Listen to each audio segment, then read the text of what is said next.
Okay. Hello, and welcome to this short interview for the Stanislavsky Here Today Now website with Dr. Maria Ignatieva. Dr. Maria Ignatieva is a Martha W. Farmer Endowed Professor at the Department of Theater, Film, and Media Arts at Ohio State University in Lima. Before coming to the United States, Ignatieva taught as an assistant professor at the Moscow Art Theater School studio. She authored the book Stanislavsky and Female Actors, as well as chapters in various anthologies about Stanislavsky, Mikhail Chekhov, contemporary Russian theater, and Russian female actors and directors. Ignatieva has over 40 essays in Russian and English to her name. At the present, she continues her research on female directing at the Moscow Art Theater. First of all, thank you, Maria, for accepting this invitation. Thank you for inviting me. My pleasure. I would like to start really from a point which I just mentioned in your bio note. Because to me, it is very clear that your work revolves around Stanislavsky's connections to and collaborations with female artists. And I'm making reference not only to your book, Stanislavsky and Female Actors, but also your recent presentation at the IFTR conference in Iceland. So if I may ask, why this interest in these female collaborators? Where is it coming from? And what does a study of these personalities tell us and contributes to Stanislavsky's studies? Well, thank you for this question. And as you understand, well, how much time do we have? In general, to answer this question, it will take probably the course of lectures indeed. So forgive me for being too short on some things that I would love to elaborate on otherwise. So the most essential thing that all, for example, experiments on the Stanislavsky system, even before the idea of the system was born, all the first experiments, Stanislavsky's teaching devices, the Stanislavsky exploration of teaching, it's all started with women. So let's say that the first idea of the director as a pedagogue, it was definitely Glikeria Fedotova, who worked with Stanislavsky and helped him a lot to shape his acting skills. So she was one of the first women who was really strongly empowered his interest in pedagogy and in teaching and in theater, and in understanding the importance of woman as a guide when it comes to teaching. So if we look at Stanislavsky's system, we will notice that every stage of the system, every stage of its development was tried, first of all, on women actors, on female actors. So whether it's going to be his sister, Zinaida Sokolova, who later became one of the best teachers of the system, who is also a director, who was also one of the first directors, who is completely forgotten in history, and not only in American history, she is not known, but also in Russian theater history. So very interesting figure. So she was an excellent teacher of the system of diction, pronunciation. She was director of her own kind. So, and she went through with Stanislavsky, for example, through all the stages of the system development. So is his wife. So from the very first tries in the society, and then at the Moscow Art Theater, and then she was always the first and one of the best students of his, which he acknowledged himself. So while dedicating pretty much his book to her, to his best student. And then if we see, so that will be Maria Andreeva, later the actress of the Moscow Art Theater, it will be definitely Olga Gzovskaya. I think that one of the very bitter experiments for Stanislavsky and the system, which he had not acknowledged himself, how big a disappointment it was. So then definitely it will be the younger actors. And so if we take the studio, here the opera dramatic studio, it will be indeed again his wife and again his sister as his helpers, as actors and as directors. And definitely it's going to be the young students, female students from the studio. So to summarize a little bit, and again, I apologize for rounding the very complicated issues and simplifying them, but from the first years of his life and through the end of his life, women were the major supporters of his system, not only in thought, but also in deed. And through them, he tried on women, he tried and either rejected or kept improving all his exercises on the system and in acting. It is interesting that you are mentioning very clear names, his sister, very clear people, his sister, his wife. And of course, we know of Olga Knipper and we know of Maria Knebel. But I'm also interested in knowing more about some research that you've been doing recently about Nina Litovtseva, who is a personality who I never came across in my own work, in my own reading. You describe her as an excellent pedagogue, but somebody who found it difficult then to go beyond realistic staging. Can you speak a little bit about her work? Absolutely. So one of the things that I wanted to, before I talk about Litovtseva, and one of the things I wanted to mention as my general approach to Stanislavsky's life and creativity, it's that everything what we trying to study about Stanislavsky, our ever research should be, and this is very important, should be considered not the final, his final result, but the process.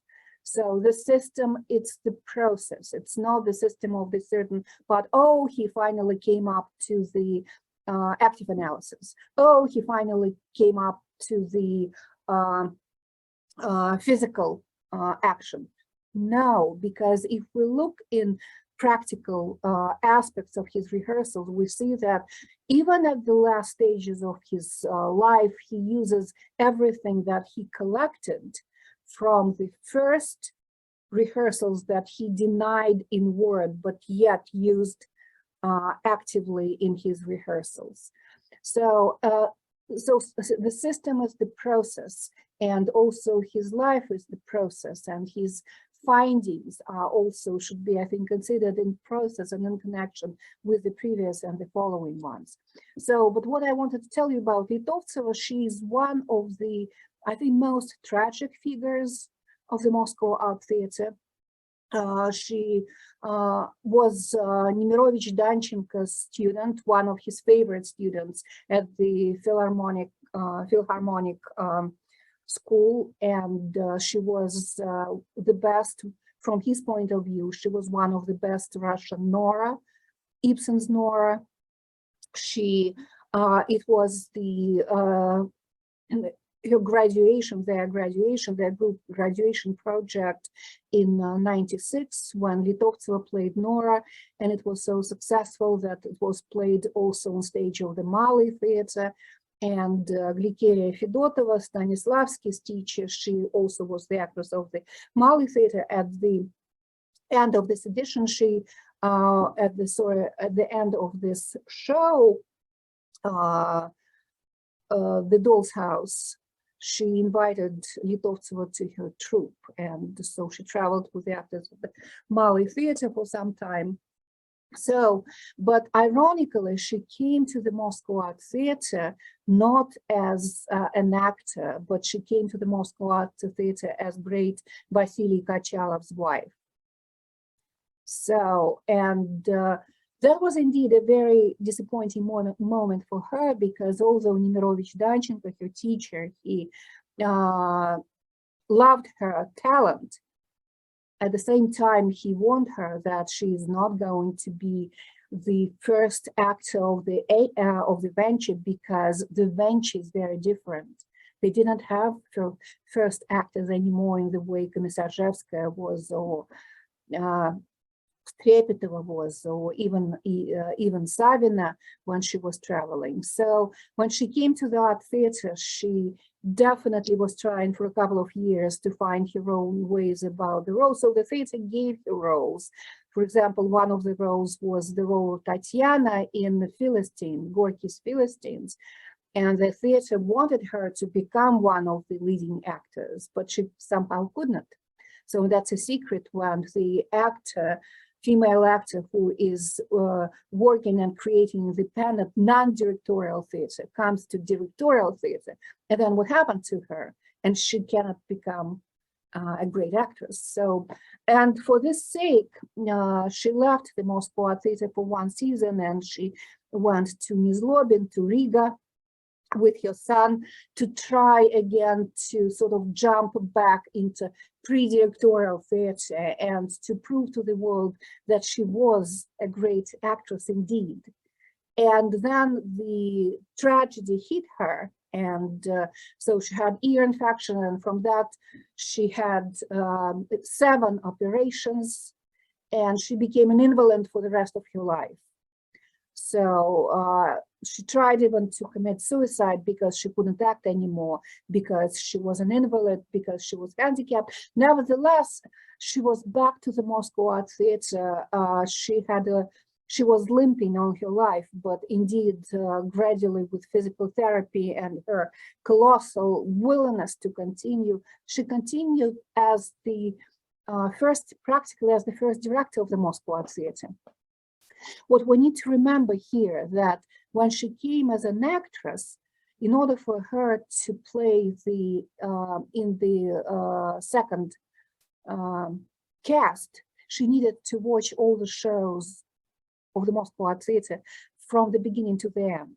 Not all the female actors did it, if any, but she did. So she was watching the shows, Stanislavsky and Nemirovich Danchenko shows, from the first scene to the last scene. And I think it was extremely important directorial school, because later when, for example, the Moscow Art Theater decided to renew the production that was discontinued, or she was the first one to be asked, how was it? How did we play? What was the mise-en-scène? What was this? And she would be the one to say, because she remembered all the show, all the productions while she was a student figuratively. She was already a mature actor, but a student of the new theater and its style. So then she became assistant, and Nemirovich Danchenko asked, so together with Stanislavsky, what is a female director? So it's a teacher. It's, he said, товарищ режиссера, so comrade to the director. So it was a long way before either Stanislavsky or Nemirovich Danchenko acknowledged the female director as an author of the show. So it happened only in the late 30s for the first time. So, and Litovtseva helped. She assisted in different productions. She also initiated with some other students the organization of the second Moscow Theater Studio. She was also instrumental in directing The Green Ring, the show where she herself worked with one of the future star and Joseph Stalin, for crying out loud, favorite actor, female actor, Alla Tarasova. So that was Litovtseva as a director who worked with her in the Moscow Studio Theater's second studio. And with the little girl she played, Finechka, And that was Litovtsev's careful work with her that also kind of make the great foundation of Tarasov's acting style. Thank you, Maria. It's very interesting always to find kind of these gaps in the context of Stanislavsky's studies and the Moscow Art Theater, that we can start filling with new scholarship. So this is all very interesting, of course. Perhaps a little bit of a broader question now, because I see a lot of research at the moment seeking to uncover lost voices in the context now of modernism. Practitioners, often women, who have been sidelined in previous scholarship, like we haven't really given them the attention that they deserve. And your research on Stanislavsky and female actresses and directors clearly links with this. Briefly, perhaps, can you comment on this broader study of sidelined female voices in modernism? And if you want, perhaps linking it back again to Stanislavsky?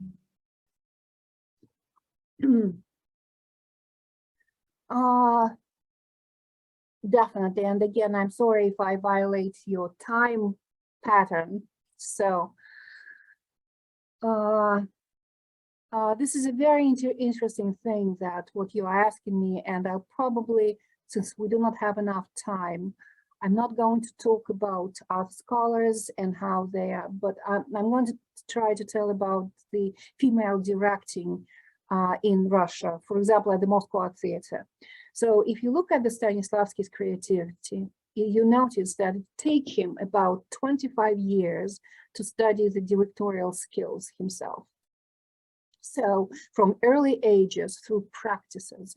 So he was, without any doubt, the best director of the time, not only in terms of concept of the show, but in terms of knowing how to make everything. So he could build it, he could build the models, he could light, sound, he could do everything. So, but it took him 20, well, definitely, even without counting his young years with his own theater. But so, and then look at the female actor or director. So they needed to have at least these 20 years or 25 years of understanding what the directing is. The second thing, which is equally important, that you have to understand that you have the right to be the equal to the great director. The great directors in the theater were Stanislavsky and Nemirovich Danchenko. So you have to, kind of, women were not given the right to think independently, but even if they were, they did not know the core of the profession. That's why I'm saying it's so important when Litovtseva started just watching the show, when Serafima Birman in the first studio started to try to direct. But also, for example, Birman was laughed at by Vakhtangov and Mikhail Chekhov. So that, who are you to direct? So, but regardless of the diminishing, which is again traditional, we have to understand that there is nothing it's not a purposeful humiliation. It's just the way the world was created. So man is God. In the Moscow Art Theater, Stanislavsky was God. So, and when he created the show, he created the universe every time the way God created universe. So, and women, for women, it was both emotionally and socially, and impossible to even think about rising to this point. But they started, and so I think that it's exactly the same 20 years of training that it took for women to start directing, to know the craft of the profession. And if we take Litovtseva, we have to remember that she had a chance to direct with Kachalov's group when they were cut from the Soviet Russia. She had a chance. She started to direct the show as Stanislavsky assistant, and then she had a chance to direct her own show where she was doing everything, including the kind of model, the lighting of the show, how to consider it. And so otherwise, so before we're talking, which sometimes it's very important that we're saying, oh, of course, well, who were women and men humiliated them in directing. We have to consider the world. We have to consider the establishment of the world at that moment. We have to consider the fact that in order to learn thinking like a director, it has to take a lot of time. So that's why the first real directing experiences are in the 30s by not only by Litovtseva, but indeed Knebel. And it's very important to remember that they were other female directors at the Moscow Theater, one of them Telesheva, who worked with Eisenstein later on the film, and about Telesheva's production of Philistine at the Theater of the Soviet Army, Russian Red Army, in Moscow, that after watching the show, Nemirovich Dachko said, yes, you are the real director. But look how many years it has taken.